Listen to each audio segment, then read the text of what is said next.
Hi, welcome back to this year's episode of Paul and John's excellent adventure into the Colorado Ballot Issues. And it's a bit of a quagmire this year in going through these ballot issues. None of them are as clear as, what was the one, outlawing slavery? Wasn't that one a couple of years ago? Yeah, that one was pretty clear. So anyway, you're going to you should have already received your ballot in the mail. And remember, you need to mail it in. It needs to be received by your county elections clerk by election day. And that means you got to mail it earlier than election day. You mail it on election day, it's not going to work. Or you can drop it by usually your government office, your municipal. There's usually a ballot drop. Drop box. I know in Pickens County, you can do it at the Pickens County administrative offices on Main Street in Aspen, or at the Town of Snowmass Village Town Hall, or at the Basalt Town Hall. But if you're other places, and actually, Paul, I don't know if you noticed, but we actually had the most of our views, and we had a lot of views last year from the Front Range. Oh, that's interesting. Yeah, we had a lot. It was, and some good feedback. Oh, good. Actually, that we actually help people understand the ballot issues. Now, today we're just going to talk about the three state of Colorado ballot issues, but there will be some probably more pertinent and understandable local issues on your ballot also, such as in Aspen we have the 2A, the real estate transfer tax,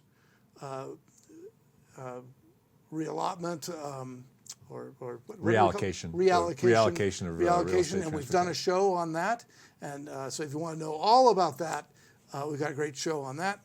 And and then the Roaring Fork School District will be electing directors, and we have a show on that, actually in English and Espanol. And they also have a mill levy override. These are just examples in the Roaring Fork School District to help raise salaries to a living wage and to staff retention and recruitment efforts. Let's see. And we also have the Aspen School District directors, board of directors forum that GrassRoots shot at the District Theater. So you can watch that and get to know the candidates there. Now in the state of Colorado, we've got this, I don't know if it's unique, but it's a special law, the Tabor Amendment. And so in off elections, which is this year, the only ballot issues that are allowed have to do with Tabor, have to do with taxes or something that fall under the purview of the Tabor Amendment. So they're real dry this year, and that's why when I took a look at my ballot, it's like, okay, we got to do a show on this because I don't understand. I don't know what to do with these. And you may not when we're done. They're also turgid. Turgid is a word I would use. I read them and they made my head explode. Ouch. Yeah, it was painful. Paul lost his hair reading the ballot. Painful. So let's just dive into them. We've got three of them. Amendment 78. If that doesn't make you stick around for the whole show, I don't know what will. It's very riveting. No, really, because you need some sort of help to get through this. You do. And so hopefully you'll get a little bit from us. Amendment 78 is a constitutional amendment. Then we have a couple of propositions, 119 and 120.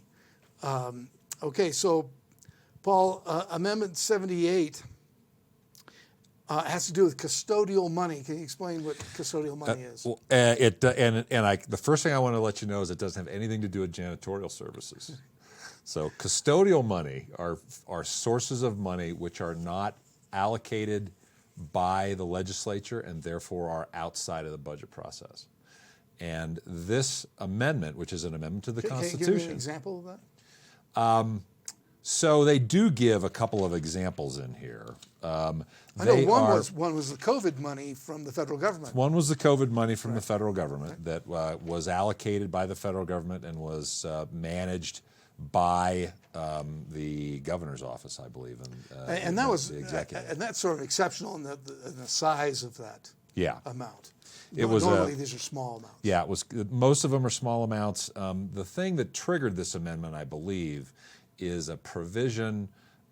Former governor, now Senator John Hickenlooper, apparently received financial support from such a fund in defense of a lawsuit for when he was governor. And I don't know any other details other than that, but it was. This is according to a TV ad. This was according to a TV ad. So that may or may not in the realm of the political world, it was positioned as kind of dark money and outside of the purview of a non-transparent, opaque use of government funds. And I think that was one of the triggers that led to this. And essentially what this amendment does, and it's an amendment to the Constitution, it requires 55% approval to amend the state constitution to provide this, is it essentially requires the legislature to appropriate these funds as if they were general government funds and to identify and target how they're to be spent. And because they come in for very varying purposes, because they can be in response to emergencies and come from other governments like the federal government, one of the concerns about it is that it may delay the ability to allocate those funds. Right now they're allocated by the executive. By the executive. The executive is empowered to allocate those dollars. And so this would change it to the legislature. Yes, it would change it to the legislature. So the examples they give are, for example, emergency relief funds. In 2020, the state received $1.67 billion in federal relief through the Coronavirus Aid, Relief, and Economic Security Act, the CARES Act, which was spent according to the governor's executive order. So that would be an example. In the future, the legislature would have to actually convene a special session and actually hold a hearing and appropriate those dollars for their use, which is already defined in the law, in the federal bill, which comes to the state, as one example.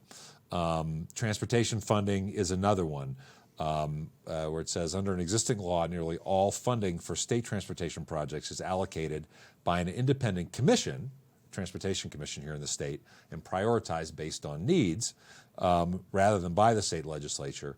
That funding would now have to be recirculated back through the appropriations process, as another example.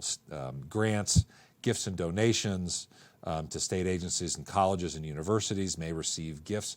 If you leave $1 million to the University of Colorado and you allocate it for a specific purpose, that would have to go to the legislature and be appropriated for spending, rather than leaving it to the university to use it for the purposes that are contractually intended by the donation that you make, as an example. So, So just add. The intention is to add transparency, so that if you want to look at every line item in the budget, you can see what everything. And the reality is that in a multi-billion-dollar budget, lots of actions have been taken to simplify and streamline where it makes sense and reduce the bureaucratic overhead which is necessary to allocate these kinds of funds, and where the legislature really doesn't have a role anyway in some cases. Why should the legislature have a role in allocating and appropriating money that was donated to the University of Colorado to fund its medical school?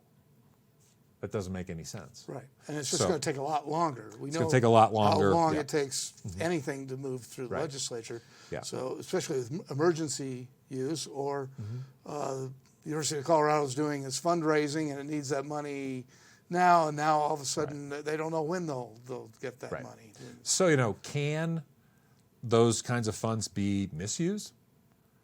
Duh. Of course they can. All government funds can be misused. There's spillage and fraud at some small level that exists all the time. And will this stop any of that?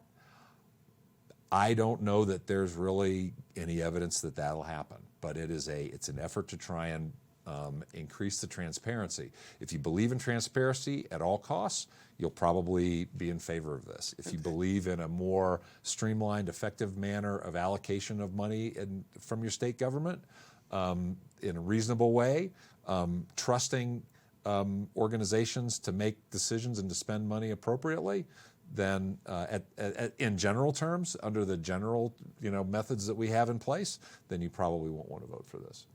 And speaking of at all costs, there's a cost to this also. There is a cost to this. The fiscal analysis in the blue book here, these things always, when I get these, I always get shivers because they remind me of those blue books we got for college final exams. They had to write in, well, that's how old I am. I actually had to write my final exams in blue books.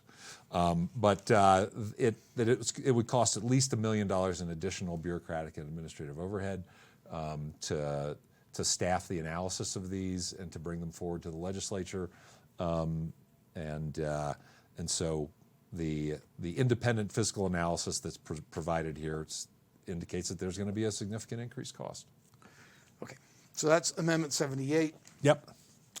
And next we have Proposition 119, which is a tax on marijuana sales. Right now, I think it's at 15%.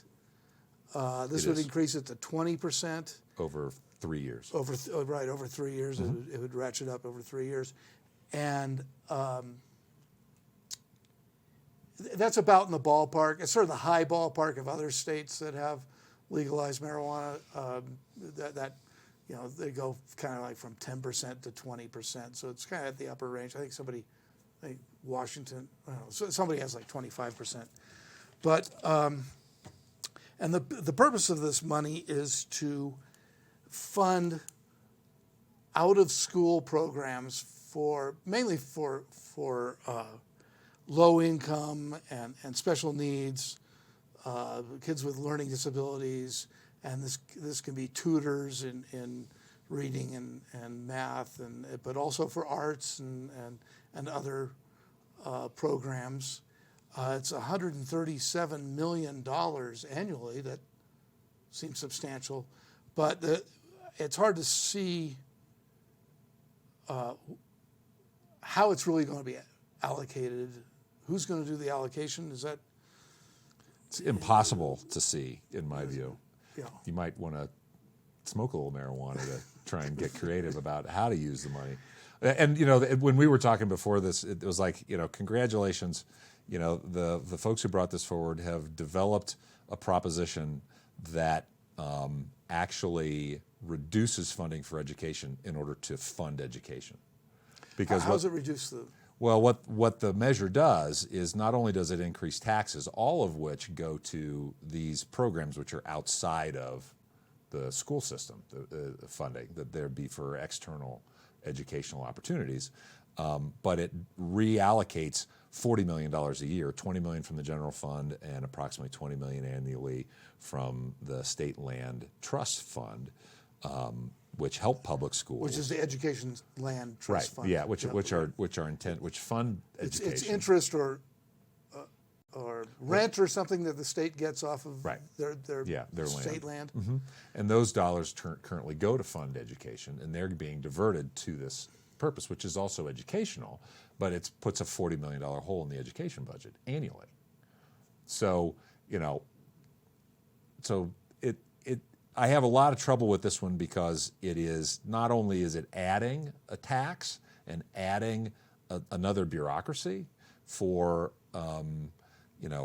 services which, probably there's some real value and some real need in some of these services which maybe are not provided in the schools because the populations of students are dispersed that need them, and they're for special needs students, and all the reasons you can think of why there's probably value in the services to be provided. That's not my argument. My argument is that the way it's done, the mechanism that's used, to cut a $40 million hole and to add a 5% retail sales tax to a product in order to fund it, there's probably better ways to do it, is my humble opinion.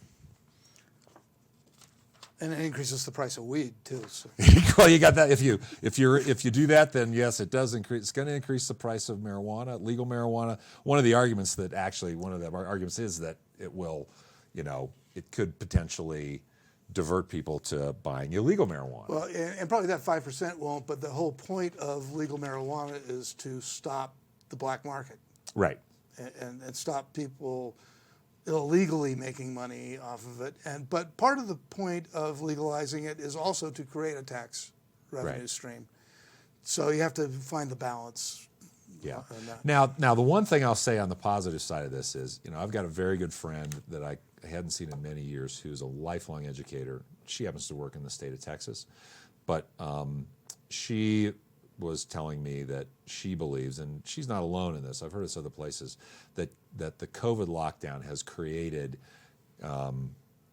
lots of issues that we're going to face probably for a generation because of the way education's been interrupted and the impacts it's had on kids socially, emotionally, as well as intellectually. And they're probably in that sense, I think there is a need, there's going to be an emerging need for special services and special education services that we haven't had before. I think there's probably some legitimacy to that. It's emerging, it's developing. We're still kind of in the middle of it to know exactly what that is. But again, I'm not arguing against the intended purpose to provide services to people who need them. It's really the method of doing it that I struggle with greatly here. So. Maybe they should just increase the tax more and not taking the money out of the other funding sources that might have. Yeah, and it doesn't really go into a lot of detail to explain why they chose those amounts for reallocation. Are they in some way related to outside of the classroom services that are currently provided? Is there an expectation that those are going to be transitioned to this program? There's not a lot of explanation about that. I struggle with the idea of cutting $40 million a year from education funding in order to fund education. Right. Okay. So. All right. Now, Proposition 120 is the real mind bender, at least for me. So they want it's an attempt to reduce property taxes, I guess. And the state legislature and the governor sort of saw this coming, and so they actually passed a law that would restrict the scope of this proposition. Originally, it was to reduce everyone's property taxes, but they changed it so that it would just reduce the property taxes of multifamily units. Multifamily and lodging. And lodging, yeah. So commercial property, but just lodging commercial property. So everyone else would continue to pay the same as currently. Right. And so that reduces whatever effect it had in I don't know, I guess an attempt to reduce the property taxes for everyone. And the other thing is that if say Pickens County doesn't, it reduces if this passed, it would reduce the property tax rate, but Pickens County could raise the mill levy and recover that. As long as they stay within the Tabor limits. Yeah. Okay, so the counties could circumvent this. Mm-hmm. Also, actually, the taxpayers in those counties, you'd have to vote on it. Yeah. And so the actual result of this is fairly minor, and not only that, the law that the legislature passed and was signed is now in a lawsuit, so it may not go into effect. So the actual effect of this proposition is unknown. It's a mess. There's like 4 different scenarios as to what could possibly happen, and really the worst one, I think, in a way, is that it would cut revenue to the state fairly dramatically. Well, they say it's about $1 billion, 1.03 billion, and it's really kind of hard to follow all the logic of this because of, but the Blue Book, which everybody got in their mail, and you can get online, says it would cut funding by about $1 billion a year, which is a lot of money. And talking about education, that would hurt education. I mean, Tremendously. That's a huge part of the Huge chunk. state budget is education, and all the way from K till the University of Colorado. So, yep. So A little bit of background on this as well. This is on the heels of, if you remember, the last election, Colorado voters repealed the Gallagher Amendment to the Constitution. The Gallagher Amendment had been in place since 1980, and it had required that we're not going there, are we? 55% of revenues come from what is either residential or commercial, and 45% come from the other. And it created this Byzantine kind of formula that the state had to calculate every year to determine the relationship between residential and all other forms of property in terms of what percentage to apply to their taxable value, or to arrive at their taxable value, to their appraised value, to assessed value, to determine their taxable value. Sorry, having trouble with my words. And this resulted over time in this great disparity between residential and all other property. What the repeal did was it set in stone in the Constitution that residential property was set at 7.15% of assessed value, and all other property was set at 29%. For all time, we're not going to move these numbers around anymore. We're not going to play this shell game. And so here we are now, we're playing the shell game again. Mm-hmm. So the first thing that happens is we've got another shell game going on. And we're trying to ratchet this down in this formula, trying to affect one variable in this formula which the voters have entire control over, by the way, at the state level and also at the local level, to your point about the county, in terms of being able to allow their government to collect the amount of money that they need.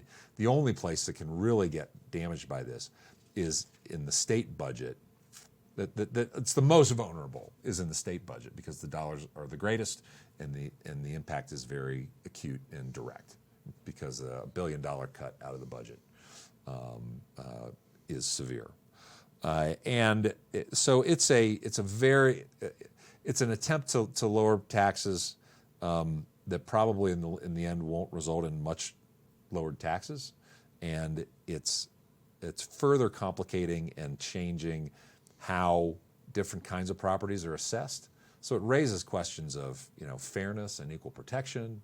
There's all kinds of problems with this. It's just a vote no on this. Just vote no. Vote no on all three of these. We successfully cleaned it up last time. Yeah, and now we're trying to mess it up again. Okay. And that somebody's just trying to mess it up. Okay. Just vote no. Okay. That's my okay, and that's it. Just three. It was short but not simple. And there we go. Make sure you vote. I mean, you should vote on these things, even though they're. You should vote on them.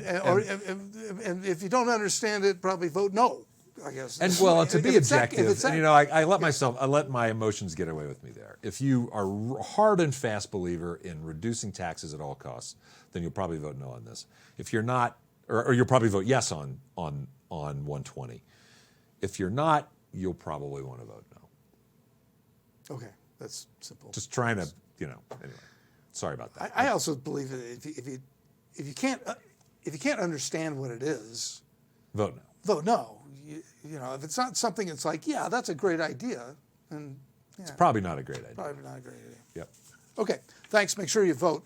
Make sure you vote. That's the important part, and particularly because there will be relevant ballot issues locally that actually have a direct effect on your community and your life. Okay. Thanks, Paul. Thank you. Okay. Till next time.